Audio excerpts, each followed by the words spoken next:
That's because the instability is the point. The inequality is the point. Getting rid of DEI is, of course, racist and sexist, but it's also because inequality is the point, and there's multiple reasons for that. One is they get to strip social programmings, increasing the wealth of the wealthiest, decreasing their taxes, right? That started really in large part with Nixon and Reagan. But what they get to do is they also get to create an entire country worth, a large population of people who are food unstable, home unstable, unsure of where their next meal is coming from, because a group of people that are suffering from instability are much easier to convert to a religion where you promise them a God of stability.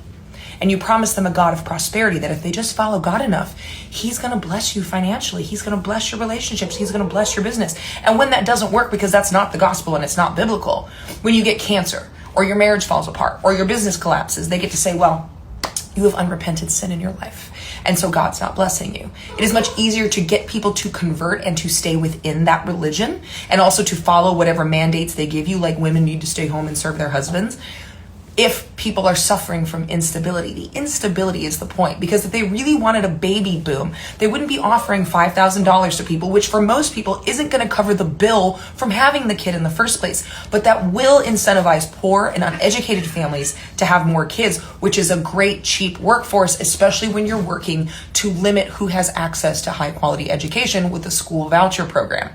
But if they wanted a baby boom, they would do the same thing we did to have the one last time, which was during the Great Depression. FDR convinced Democrats to infuse a capitalist system with social programs, and it led to the best economy that human history has ever seen from 1948 to 1972, which is when the baby boom happened.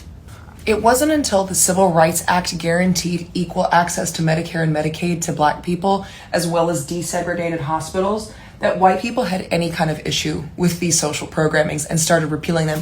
They were very, very popular on both sides of the fence until Black people had access, which is why we had the baby boom when we did. The economy was doing so great that there was enough disposable income for the average family to have kids. There is a lot of people who want to have kids and simply understand that they can't afford it. But the goal is to have a poor workforce who can't unionize, who can't access high quality education across the board, so that the rich get richer, everybody's indentured to their companies, and you can get people to adhere to your religion in the hope that God will bless them with prosperity and stability.